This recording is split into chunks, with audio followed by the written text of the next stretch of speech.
to show you a couple things how I am trying so hard to grow out my pixie cut.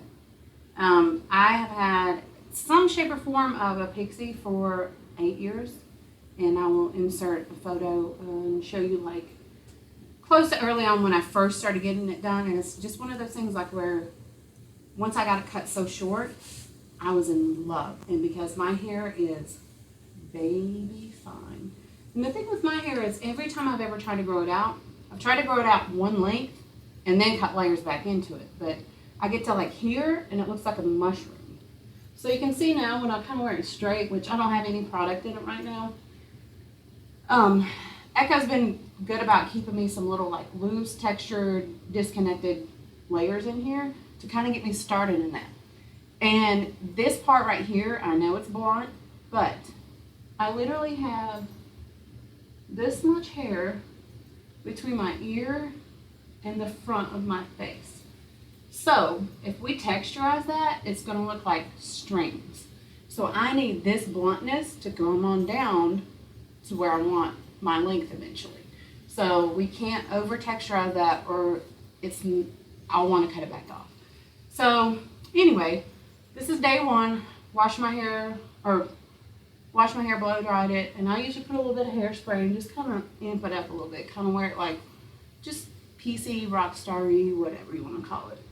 So day two though, what I like to do is, because I don't like to wash my hair every day, but it gets a little on my grungy side, I have this TG Wave Artist.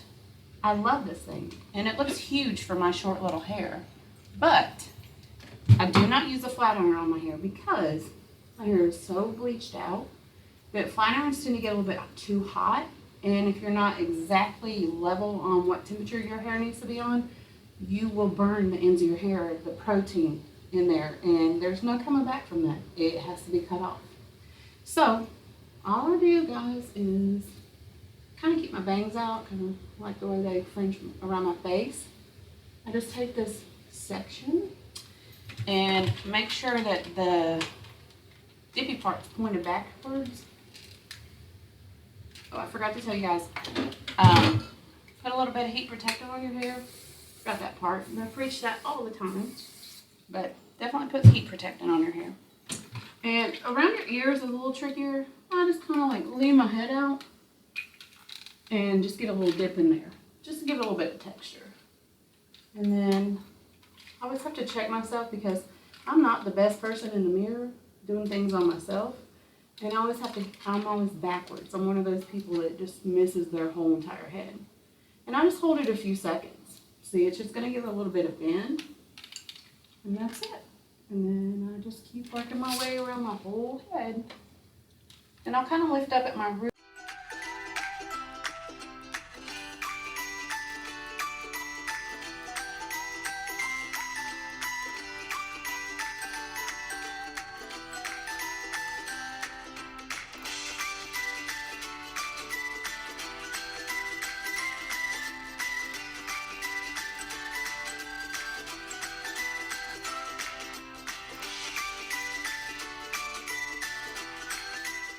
And then I'll just kind of put a little bit of spray wax, hairspray, whatever I've got going on at the time.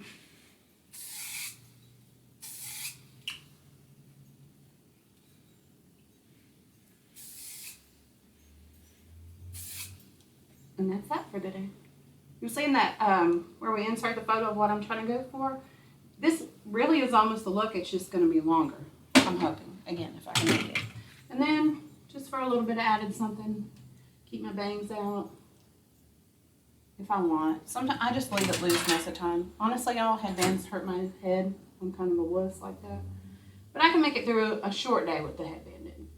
Pull my bangs down, kind of scrunch this up.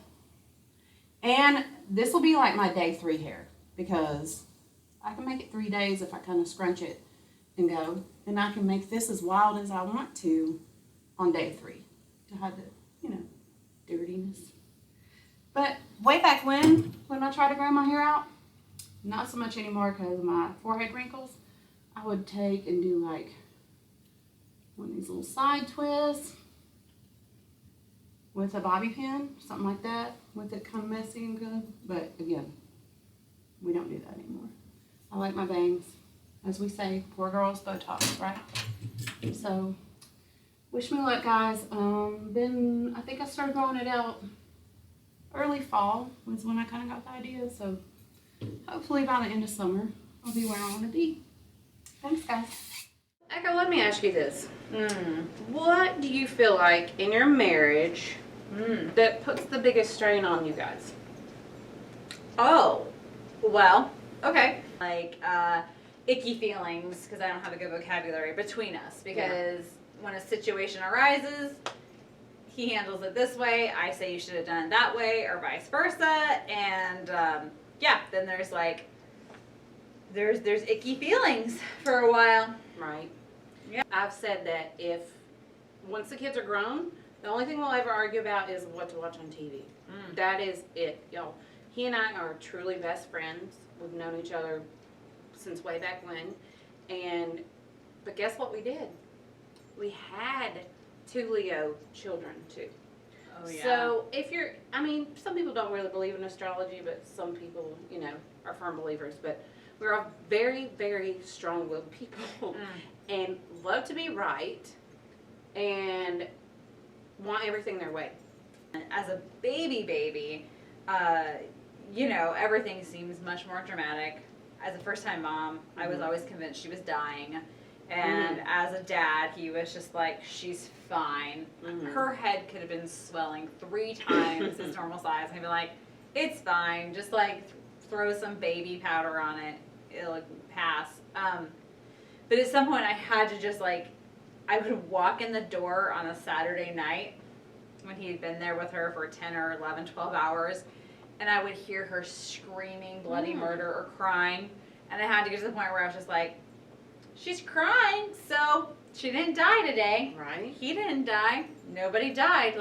For a while, that first year, that was the standard. Nobody died. So everybody's still alive. We're going to get to live another day. That's all that matters. Because the way he would handle a crying infant or how his gut was pretty much polar opposite of how I would handle a crying baby. Gotcha. So, yeah, they were both alive. I had to be okay with that. And from that, she's now 5. So we are, pretty much 4 years later after her first birthday. And there's still times I'm like, okay, well, we're all still alive. I just go back to that mantra. Everyone's alive. So we have a similar situation in that when my youngest one's 12 and a half right now. So when he was a baby, Steven's work schedule was much more flexible than mine. I worked for a corporation at the time, so I had to be there clocked in, and then eventually became manager, was there all the time. And Steven worked right up the hill from our house and was very flexible on when he could come home and things like that. So he was with the kids, particularly our youngest one, way more than I was. And he was able to take him he had to go through speech therapy, this blah, blah, blah, doctors. So he was there a lot. And so it was kind of the same thing where I came home from work and felt like, well, I just the one that gave birth, that's all, but it's okay. It's okay.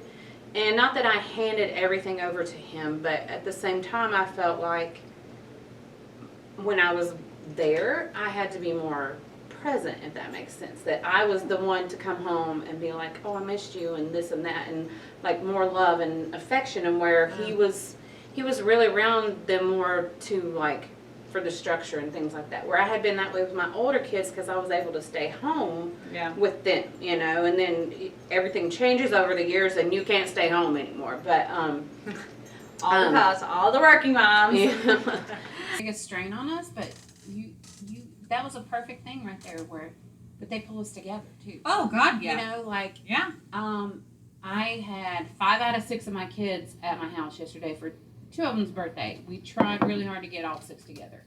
But I looked around my big new sectional that I have, that I love, and my kids are literally laying there, and we're all talking. And my 19-year-old falls asleep for 2 hours because she's exhausted from work. But I looked and that made me feel my heart was full-ish almost because I was missing my one. He had to work. But I was like, we did this and we did raise good humans. They're all amazing kids. And, so you do have to step back sometimes. And I literally said that to my husband. I said, look, we did this, because you do step back and look. And it's almost like you painted the walls, because when they're grown, you say, we raised good humans, We painted the walls black. Yep, exactly. When you're in the thick of it, yeah. I mean, I think I have to remind myself that for where Hunter and I are in our relationship, we don't have an end, like, we haven't hit a finish line or even like mile marker or whatever. Like, we're still in the thick of the beginning, trying to make a good human, build retirement, build a business, build some sort of like, we're our own people outside of this, so like we're in a lot of the heavy stuff where we don't get to like have any look back. All we look back on is, do you remember when it took us like a whole day to clean the house? Right. I can clean the house in 2 hours. Yeah. And that's like a good deep clean. Yeah, like, that's like, what? I'm on it. What was I loudly gagging doing exactly. prior to having a kid? I can do everything so much faster.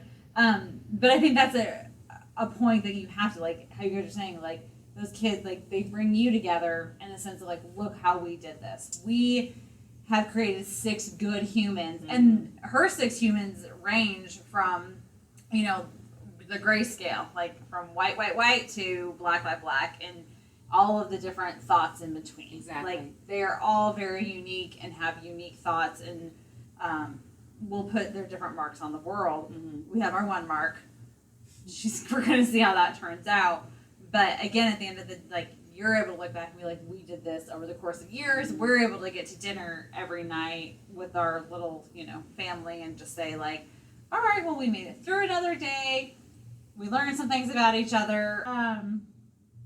There's no way. This has probably been our most, like, loosey-goosey, do not have a point segment yet. But I would say if we could wind anything up is that I think we pointed out that, like, this is how it goes, right? Like, you're on the path. Like, this is husband, this is wife, this is partner 1, partner 2, wife, husband.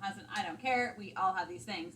And whether the kid is the thing that makes you go out like this, and then you come back together, out like this, come back together, whatever that, relationships are that, like, you are in sync, and then you kind of fall out, whether it be, and then I do think it is a level of surrendering winning.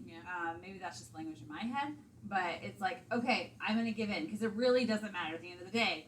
And then this time, Hunter may have to say to me, like, I'm going to give in, and it's just this, right? Like, that's life. You do take turns. Okay, you got this one. And then next time could be a completely different thing. But I mean, the song goes, life is a highway, but a highway goes like this. It's actually, like, life is a lot of, like, side roads, back roads. What are those, like, circle things? Like, you, like the turntables. Yeah, like, you go in, like, a circle thing. Oh, look, kids, Big Ben, like, that's actually what life is. So, I hope maybe you just found comfort in knowing that if your life sounds like that at all, our life also sounds like that. So everybody's the same but different. Y'all give us some comments below. Let us know how you might handle conflicts in your relationships with the kids. Let us know what you do if you don't have kids, because I'm just, again, always curious about that. Be sure to like, subscribe, and turn on the notifications. I'm learning through Susan. Yeah. So at the end of the day, guys, I hope you guys know that we're really excited to do this and that we really do love our family structures. We just struggle from the day in, day out. Yeah. Bye, guys. Bye.